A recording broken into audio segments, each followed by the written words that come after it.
はい、皆さんこんにちは。マミリーランドのマミです。今日は、永住権について、お話ししていきたいと思います。私がどんな過程で、永住権を取れて、でどれぐらいの期間かかったのか、そういうところをお話ししていけたらなと思います。来た時は永住権はっきり言って取れるって思ってなくって、まず無理だろうなって感じだったので、留学を決めたのも結構突然でしたし、その永住権に関していっぱい情報を知ってるわけじゃなかったんですよね。で特に何も調べてなかったんですけど、だから例えばはっきり言ってどんなビザの種類があるのかとか、どういう永住権の種類があるのかとかも全然知らない状態でオーストラリアに来ました。でいざ申請できるかもっていう時に、調べ出して、その時の周りの友達とかに聞いたり、自分で、調べたりもしたんですけど、だから自分が取った以外のビザの情報っていうのはほとんど知りません。なので私が取ったビザの、種類についていろいろお話ししていけたらなと思います。ただそのビザの制度も私がした時から比べたらもう6年前になるので、だいぶ制度も変わってると思うんですけれども、ある程度の参考になる程度と思って聞いてもらえたらなと思います。ただ今回はすごく内容がいっぱいあって、いつも何も考えずにとりあえず話してたんですけど、大体の流れしか考えてなくて話してたんですけど、今回もうこの全部申請した時の資料とかも全部私置いてて、これを今引っ張り出してきて、でそれを見ながら振り返りながらで、ちょっと珍しく台本もやりながらありながらで話していきたいと思います。それではどうぞ。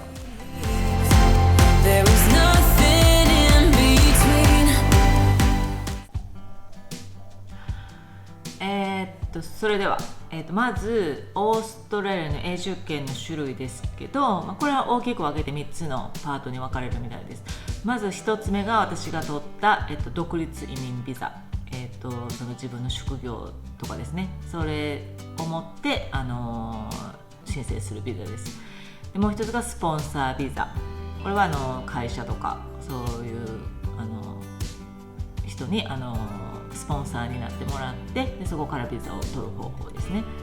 で最後がパートナービザ、オーストラリア人の、方とお付き合いされてたとか結婚されたとかで、そこから申請する永住権、この3つがあって、私はその中からその独立移民ビザ、それでビザを取得しました。その中にもまたカテゴリーがあって、その独立移民ビザの中にもなんかあるんですけど、私はもう本当に、そのうちの2つしか、絞ってなかったので、他のは全然分かんないです。多分そういうのはウェブサイトとかで調べた方がもっと詳しく出てくると思うんですけど、私はその189っていうビザ、これがスキルドインディペンデントビザってやつですね。技術独立永住ビザかな。でもう一つが190っていう名前の、これはスキルのノミネーティッドビザ、技術指名ビザですね。このうちのどっちかでしかできないなと思ってました。でその189か190か何が違うかって言ったら、その190は州にノミネーションされるかされないか、自分がそのアプライする、その申請する州にノミネートされるかされないか、それによって違って、で190は州にノミネーションされた分、ポイント、後でまた説明するポイント制度っていうのがあるんですけど、そのポイントがプラス5ポイントをもらえるっていうのがあって、私はポイントがギリギリで足りないかもっていう感じだったので、その5点がどうしても欲しくって、私はもう190しか自分には道がないなと思って190を申請しました。でもこの190で気をつけなきゃいけないのは、その190でビザを取った場合、その州にノミネーションされて取るので、ビザが降りてから多分2年、その南オーストラリアはあの時2年だったと思う。2年間は多多分州によってまた制度が違うと思うんですけれども、南オーストラリア私が取った2018年の時は、2年間その州で必ず仕事、その州に残って仕事を しなきゃいけないっていう条件がありました。で189にしても、その私が申請した190にしても、まず、自分が申請したい職業がその職業リストに載っているっていうことがもう絶対条件です。職業リストにないと申請しても多分そのビザは下りないと思います。で、特に190の場合は、各州によってそのステートノミネーティッドオキュペーションリストっていうのがあって、でそれはその職業指定リストなんですけど、その州がその特定の職業の人たちを欲しいっていうのを各州が出してるんですって。私も南オーストラリアしか見たことないんですけど、これはそのオーストラリア政府が出している職業リストというのが別にあって、その中からその各州が選定して、うちの州は特にこれが欲しいっていうのを出してるみたいなので、その190はその州が出している職業リストに載ってるか載ってないかっていうのも大事になってきます。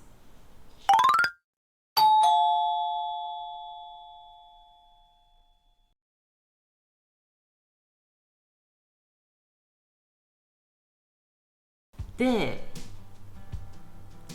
その189にしても190にしても、独立ビザっていう名称なので、その名の通りスポンサーとかパートナーとかは必要としません。ただその職業としてのスキルがいります。でその自分が申請したい職業というのがリストにあれば、まずその職業、その職業に対する技能評価っていうのをもらわないといけないんですね。でそれを、スキルアセスメントと言います。で、私の場合はもちろん看護師で、そのスキルアセスメントを取りました。職業リストもずっと同じではなくて、それが多分1年に1回とかかな、そのどれぐらいの頻度でそのリストが更新されるかは私もわからないんですけど、例えば前年にあったリストが今年にはなくなってるということもあるみたいです。ただ看護師に関しては絶対なくなることは私はないと思っています。絶対あると思いますね。うちの職場もそうですし、他の病院の方とかに聞いても、大概人手不足というので、多分看護師がその職業リストから消える日はないんじゃないかなと私は思ってます。でその看護師の中でもいろいろ、看護師に関して私はここで説明していくんですけど、看護師の中でもいろいろまた区別があって結構分けられてます。小児分野とか、あとその高齢者分野とか、手術機分野で、あと救急とか、結構その、地域とかもあったかな。なんかそういう感じで結構小分けに全部その看護師の中でもまた別のリストで分けられてて、全部番号が違いました。申請する番号がそれによって変わってきます。どの分野に対してするのかっていうので、私は、日本で救急とか ICU、CCU で主に働いてたので、その救急の分野で申請しました。で、看護師のスキルアセスメント、その ANMAC っていう、組織がやってるんですけれども、それがそのオーストラリアの看護師とか助産師とかの技能、認定をするその機関が、ANMAC と言います。でそこに申請します。その当時私がいくら払ったかはちょっと覚えてなくて、全然それはレシートも見つからなかったので、多分銀行のアカウントみたいな人したらあるのかもしれない、残ってるのかもしれないですけども、そこまで見なくって、ただ今の、費用を調べたら、$395でした。何をするにしても安くはないっていうことですね。それ申請するだけで、そのスキルアセスメント、技能評価、自分が働きたい職業の技能評価をしてもらうだけで、4万近くかかるということです。でこのスキルアセスメントのために何が必要だったかって言ったら、まずは日本の、看護学校から卒業証明書を発行してもらいました。で確か成績証明書も私出したと思います。で、プラス日本で働いていた、私3つの病院で働いてたんですけど、その3つの病院からなんて言うんだ、就労証明書、なんか就労証明書、私そう働いてましたっていう、この期間からこの期間まで何年間働いてましたよって、在籍してましたよっていう証明書と、あとどういうこと、どういう、部署でどういう役割を持ってこういう仕事してましたとかっていうのも、出してもらって、でさらにそれを翻訳して、ちゃんとプロの方に翻訳してもらって、でそれを出しました。であとはそのオーストラリアの、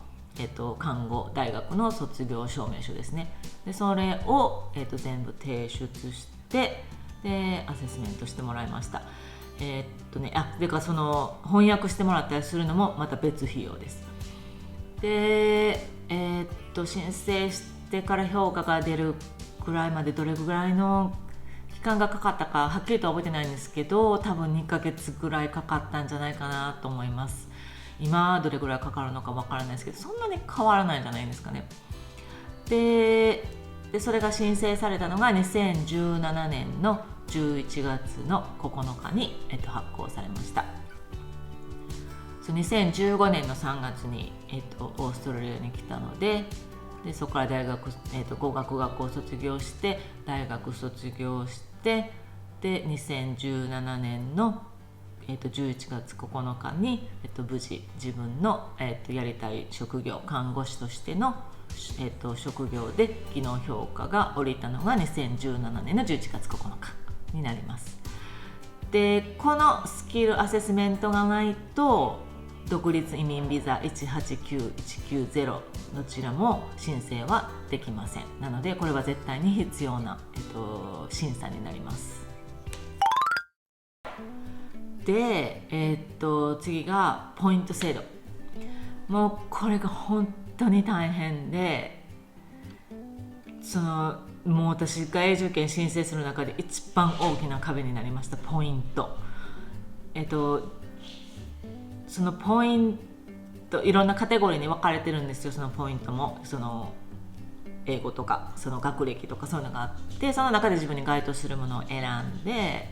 そのポイントの合計を出します。でその申請するにあたって最低ポイントっていうのが定められていて、でそれをクリアしていなければ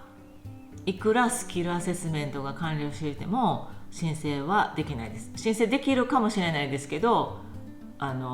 ビザはもらえないです。その最低ポイントっていうのをまずここはクリアしなきゃいけないんですね。で、じゃあまず私がどういうふうに、じゃあどのカテゴリーで何点取って一体最終的に何点取ったのかっていうのを説明していきますね。でもこれも長いんですよ。長い、大変だったんです。まず、その当時私が申請した190ビザは、最低ポイントが60ポイントでした。でこれも今は変わってて65ポイントになってるんですね。でもこの65ポイントも私が申請した1ヶ月後ぐらいに変わってました。私知らなかったんですけど、今調べ直したら、だからもうギリギリ私60の時に申請してたんですね。で、まずは年齢ポイント。もうここからつまずきます。年齢ポイント、これがね悲しいかな、若ければ若いほど点数が高いんですよ。それはそうですよね。で私はもう切った時に40だったの、切って2週間でこっちで40歳になったので、もちろん申請した時はもう40でした。で40もう40からガクンと点数が下がるんですよ。ちょっと待ってください。見ないといけない。33歳から39歳以下だったら25点もらえたんですけど、40歳以上になったら15点。もうここで10点の差が生まれたんですよ。もう周りのみんなと、もうみんなほとんど、20代とか30代だったんで、20代の子なんて30点もらえるんですよ、ここで。もうそれだけでも全然違うから、もう本当になんか早く来てればよかったなってね、今なら思いますけど、もうそれはどうしてもここはもうどうあがいても私は40だったので、まずここでのポイントは、15点。私がもらったポイントは15点。私も書いていけない。15点ですね。そうで、今これは年齢も45歳、今はもう45歳未満は申請すらできないっていうリミットが設けられたそうです。なんか申請した時に44だったらいいらしいんですよ。45未満だったらいいらしいんです。で、申請した後にその待ってる間ですね、申請してビザが降りるまで待ってる間に45になるのはいいんですって。だけど45を過ぎて申請はもうこのビザはできないそうです。だからこれはまたね、違うポイントでした。違う変更点でした。で、次英語ですね。英語、これは、IELTS 7.0、前回英語の時にお話しした IELTS っていう英語のテストがあるんですけど、それの総合 7.0 っていうのがもうオーストラリアで看護師になるための必須条件なので、もうここが絶対つくはずです。で、これが10点。私は結局 IELTS ではなかったので、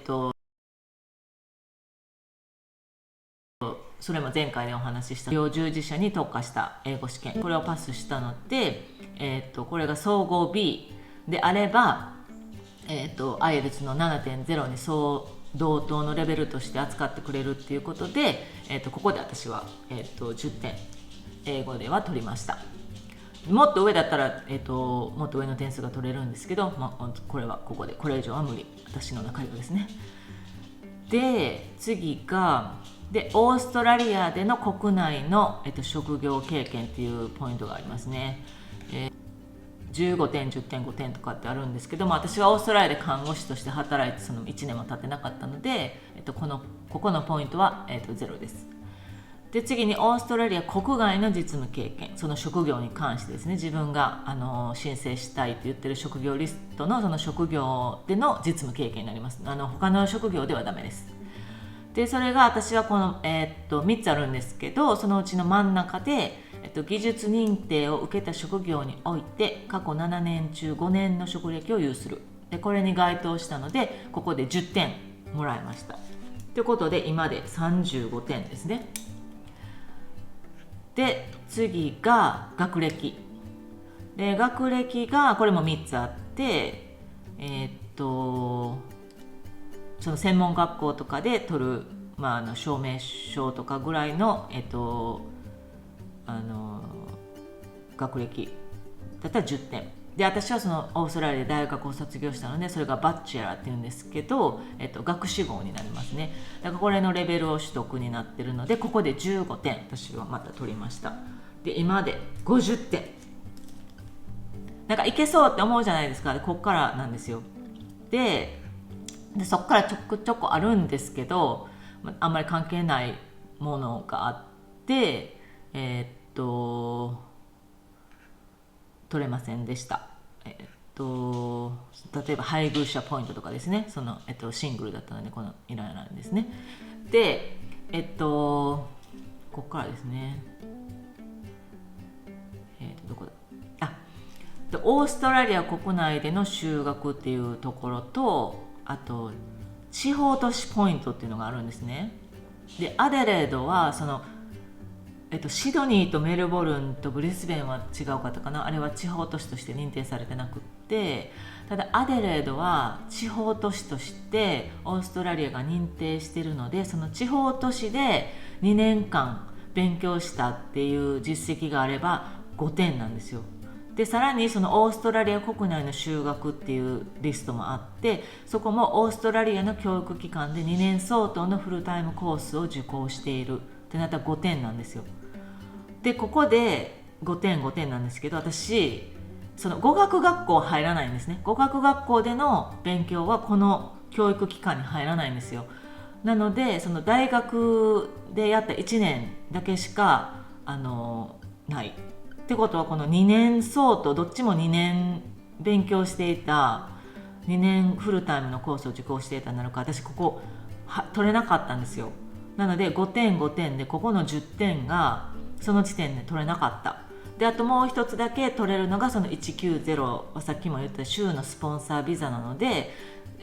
州がノミネーションしてくれたら5ポイントもらえる。でこれがその190ではもらえると考えても、ここで私の時点で55だったんですよ。足りない、60だから足りない、5点足りないってことは、じゃあこの5点2年間での教育オーストラリアの教育機関での2年相当の勉強をすればいい。でしかも私はアデレードにいるから地方都市ポイントもそうなればつくってなったら、あと1年勉強すればこれで10点がもらえるっていうのが分かったので、そこからですよ。大学を卒業するぐらいかな、それが分かって、でじゃあその1年だけじゃダメだってなったので、急遽なんか専門学校みたいなところを探してですね、その時に、お世話になってたホストファミリーのお母さんがすごいいろいろ調べてくれて手伝ってくれて、一緒に学校訪問にも行ってくれて、で、一つ専門学校を見つけて、でそこで、1年フルタイムということで、結局もう1年勉強しなくちゃならなかったんです。だからここでまず私は人よりも1年遅れで、人よりもその専門学校費という余分なお金も払わなくちゃいけないすごい遠回りをしたんですね。ここで他の若くて来てる留学生の子たちとはここでまたちょっと遅れを取ったんですけど、でもどうしようもなかったので、それは年齢ポイントがどうしても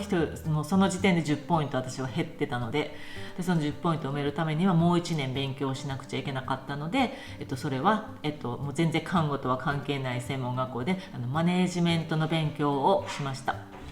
でそれがフルタイムだったんですけど、専門学校なのでそこまで厳しくはなくって、ほぼほぼオンラインで週に2回だけなんか授業に顔出しすればいいみたいな感じの、学校でした。だけど課題も常にあったし、でその時すでにその透析センターでほぼほぼフルタイムで働いてたので、その学校の時だけちょっと遅れていったりとか、休みもらったりとか、そんなしながら、仕事もしながら、勉強も並行してフルタイムでするっていうのが1年ここで続きました。だからその時期は最初言ってたみたいに土曜日にも日曜日にも家にこもって課題をする日もありました。でその専門学校費にその専門学校費に6000ドル7000ドルぐらい確か払ったと思います。でだから今で言ったら60万とか70万ですね、1年間で。だからそんな高くはないですけど、でもそれはその余分なお金でした、自分の中では。でもそれはしょうがない、払わなきゃいけないで払って1年間学校行って、だからその学校行ってる間に英語の試験も受かったし、もう看護師にもなれたし、でスキルアセスメントももらったしっていう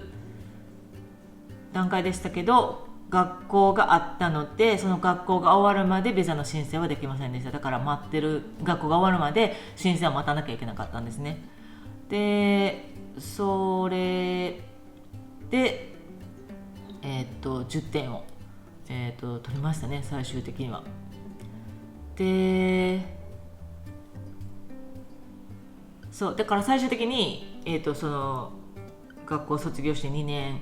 オーストラリアで2年学習しました。さらに地方都市のアデレードで2年学習しましたっていうのでプラス10ポイントになったので、学校を卒業した時点で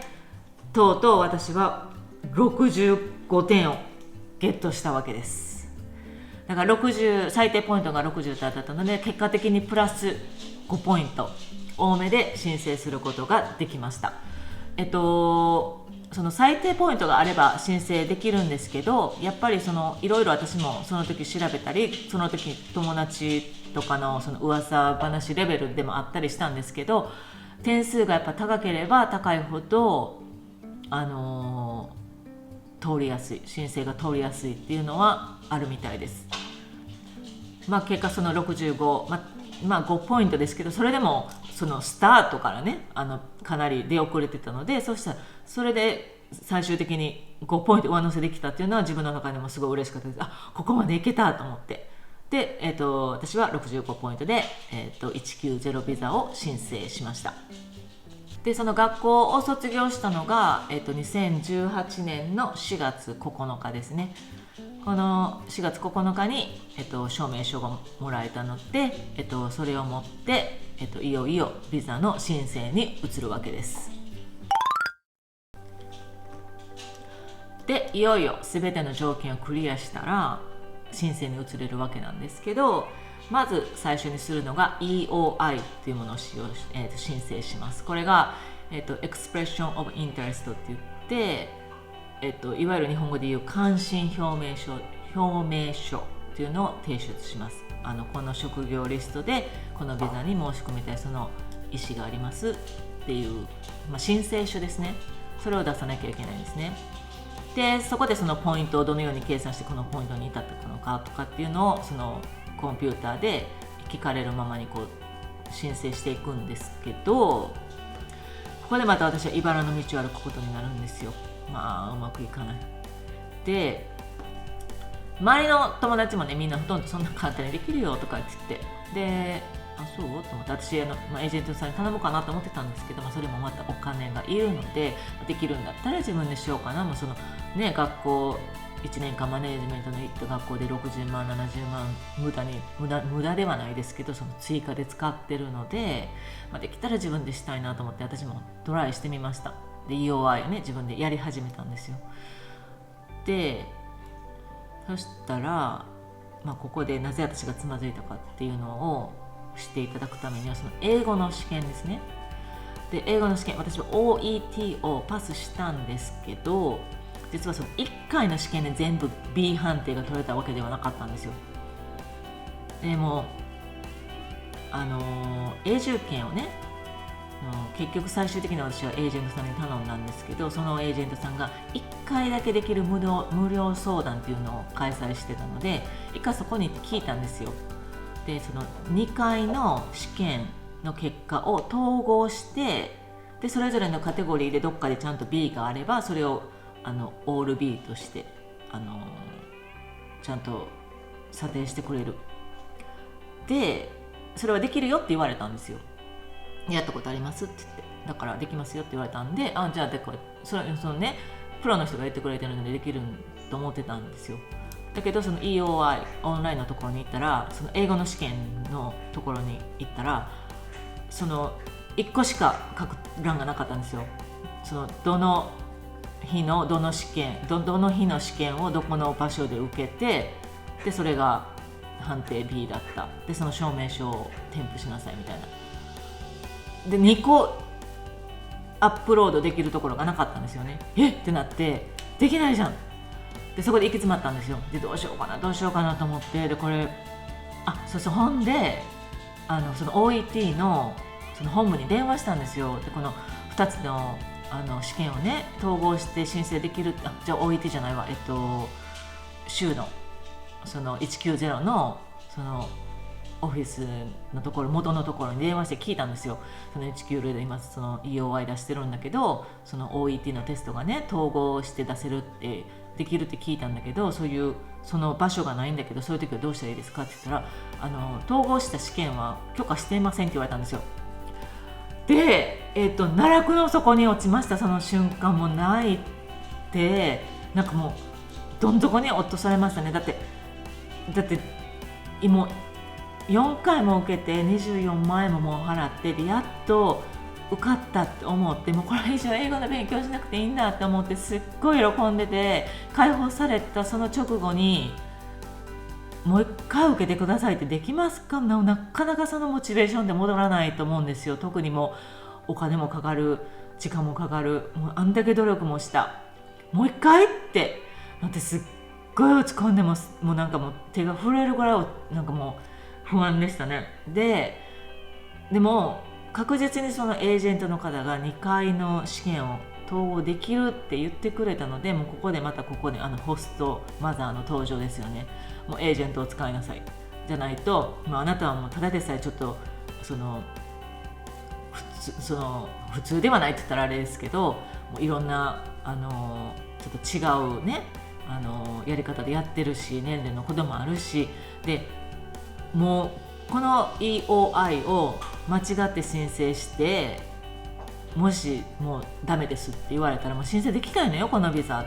だから。もうそれはもうじゃあプロに頼んだ方がいいんじゃないって言われても、確かにそうだな、もう確実な道を歩まなければいけないと思って、またエージェントさんに戻って、こう自分で EOI でできませんでしたって言ったら、じゃあやりますよって、もう何回もやってるから大丈夫ですって言われて、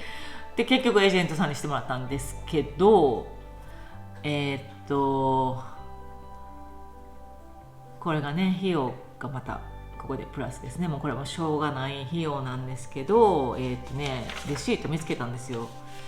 だからエージェントに払ったお金、申請代行ですね。でその費用が$2500、25万さらにプラスその時のビザの申請費用が$3670でした。なので、それもプラスもろもろ、あと消費税とか、あと別のね手数料とかがかかってくるんですけど、結局総合で$6880なんで、ほぼほぼ70万近くですね。申請代行とビザの申請と合わせて、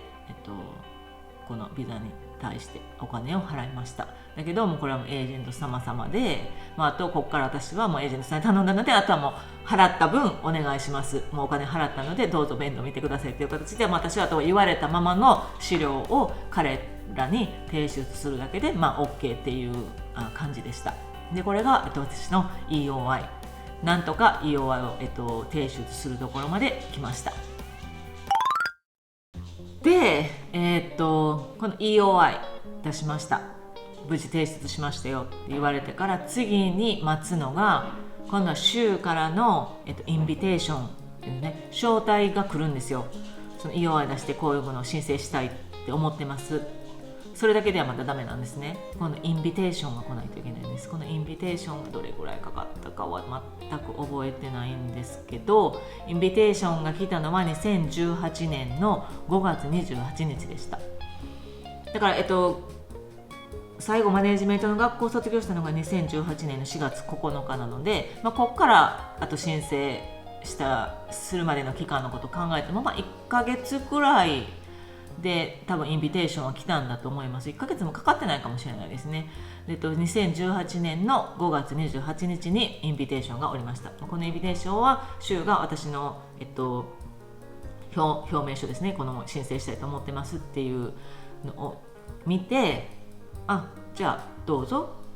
申請してくださいっていう許可が下りるんです。この申請の許可が下りないとダメなんです。でこのインビテーションが申請許可なので、それが出たのが5月18日。じゃあどうぞ、ポイントも65ポイントありますね。でもこれインビテーションが来てもまだこれは確約じゃないんですね。申請をしていいですよっていう許可だけなので、ポイントも私が言ったポイント65ポイントでいいですよって言ってくれてますけど、これを彼らたちが厳密にチェックしたわけじゃないんですよ。私が言ったポイントを信じて、で65ポイントでどうぞ申請してください。でもこれはまだビザが折れるかどうかの確約ではありませんってちゃんとその文章に書いてます。なので、でもこのインビテーションが来たらまずかなり前進なんですよ。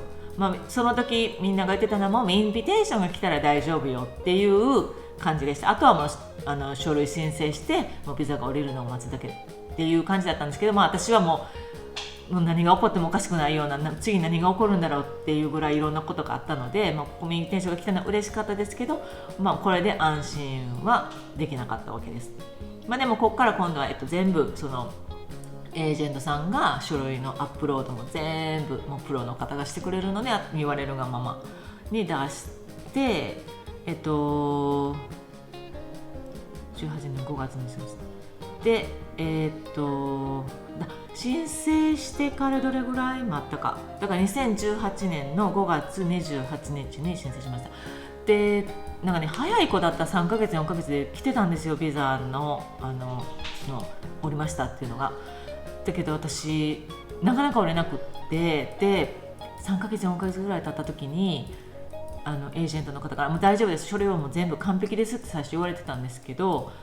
なんか向こう3、4ヶ月ぐらい経った時からにエージェントさんから電話が来て、追加の書類のあれが来ました、出してほしいっていうメールが来ましたみたいな感じで、完璧って言ったじゃんって思ったけど、もうそれはもうどうしても出さなくちゃいけない、向こうもなんかこれはよくしてなかったですみたいな感じで、もう高いお金払ってるのにちょっと思いましたけど、もう出さなきゃいけないものは出さなきゃいけない。確かね、それは日本の銀行の口座の内容ですね。明細出さな過去何年間の出さなきゃいけないってなって、もうこれはもうしょうがない、もう母に電話してちょっと銀行行ってこれ出してもらってって言って、銀行が出せる限りの、まで遡ってその今の現時点からで出してもらって、でこれもまた翻訳しなきゃいけないので、急いでその最初翻訳してもらった人にもう一回お願いして、これしてくださいって言って、またそれ費用ですよね。でそれもなんとかもう早めにもうすっごいそれに焦点を当ててやってもらって、もう来たらすぐにエージェントさんにまた送って、でエージェントさんがまたすぐアップロードしてくれて、だからその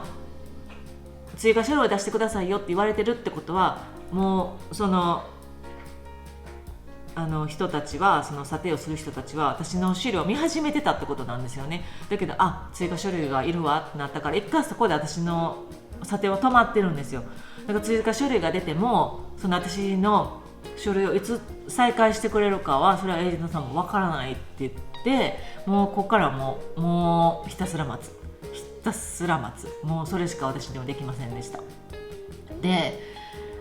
何回かエージェントさんにも聞いたんですよ、どんな感じですかって言ったら、なんかもうプロセス中ではあるんだよね、なんか査定中とはなってるからそんなにかからないと思うんだけどねって、ただその新しい書類を出したから、それがどれぐらいかかるかはちょっと僕たちも分かりませんって言われて、待つしかないで何回か電話したんですよね。そしたら2018年12月4日ですよ、忘れもしない。電話がかかってきて、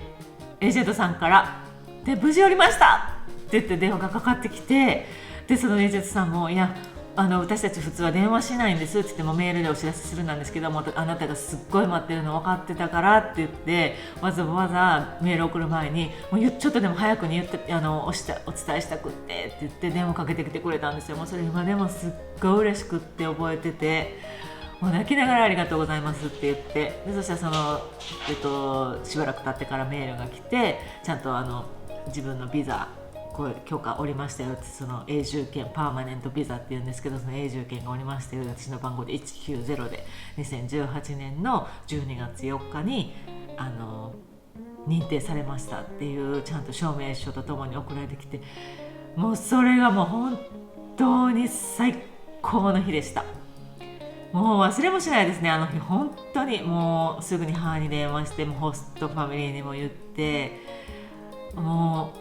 最高でした。でそれがだから2018年の12月4日なので、アデレードに来たのが2015年の3月で、降りたのが2018年の12月4日なので、3年と9ヶ月かかって、私はやっといろんな試練と壁と苦労と乗り越えて、お金も払って、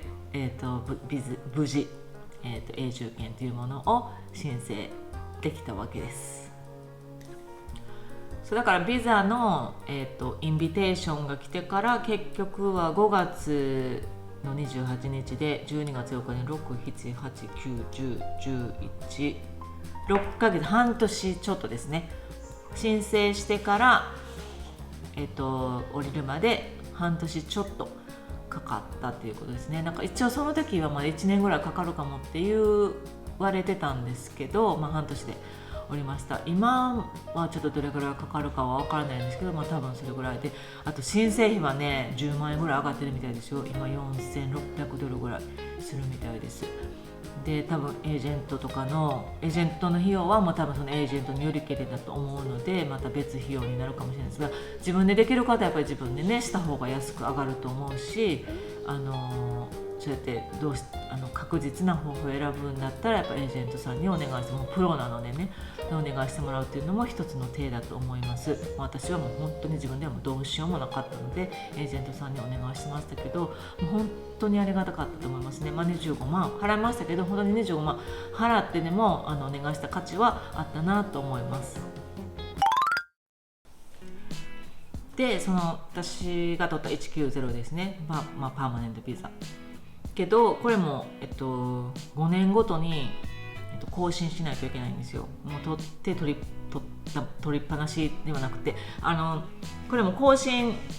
しなくてもいいんですね。ただ更新しないとオーストラリア国外に出て再入国ができないんですよ。だからもう海外旅行もしないよ、もうオーストラリアにしかもう絶対滞在しないよっていう方はこの5年ごとの更新しなくていいんですけど、私もちろん日本に帰りたいですし、他に旅行も行きたいので国外出ますから、オーストラリア国外出るのでこの5年ごとの更新は絶対にしないといけないですね。その更新費がね、いくらだったっけな、400、500ぐらい、400ドル、500ぐらいかかったような気がします。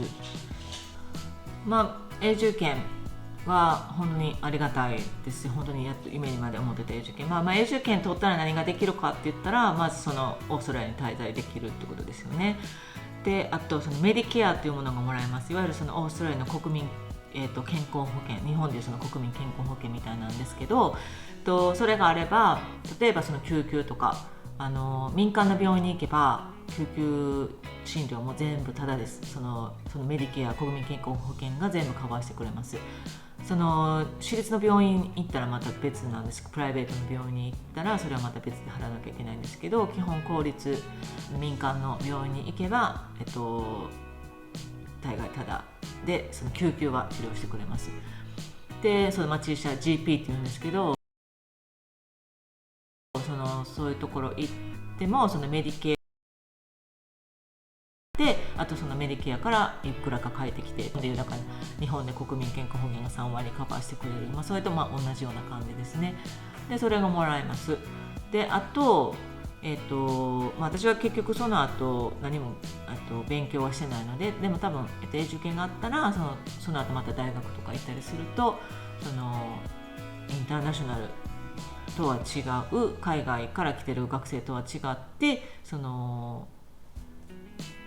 国内の方と同じように学費が多分安くなったり、その小学校とかもあれなんですかね、お子さんがある方とかだったらそういうのが変わってくるんだと思います。であとはその家買う時とかにちょっと利益があったりとか、家買うのにも、やっぱそのビザがあれば買いやすい。私も自分家建てたので、またその時のこともお話できたらなと思いますけど、そういうのもやっぱビザがあればできやすくなります。はい、では永住権について今日はお話しさせてもらいました。道は一つじゃないですよね。私は今回私の家庭どういうプロセスをたどっていったのか、どれぐらいの期間かかったのか、どれぐらいの費用がかかったのかっていうところをお話ししていきましたけど、ビザもいろんなビザがあります。私ももう全然知らないビザがいっぱいあったり、いろんな方法があったり、道は一つではないと思いますし、私も本当に紆余曲折して点数足りなかったですしね、最初。それでもなんとか点数がもらえる方法を選んで、お金と時間は余分にかかりましたけど、それでもやっぱり永住権を取りたかったので、その道を選びました。いろんな方法が本当にあると思います。今回私も、今の制度と自分がやった時の制度6年前なので、も制度変わってるだろうなってもちろん思ったので、調べてみたらもう年齢制限ができてる、費用も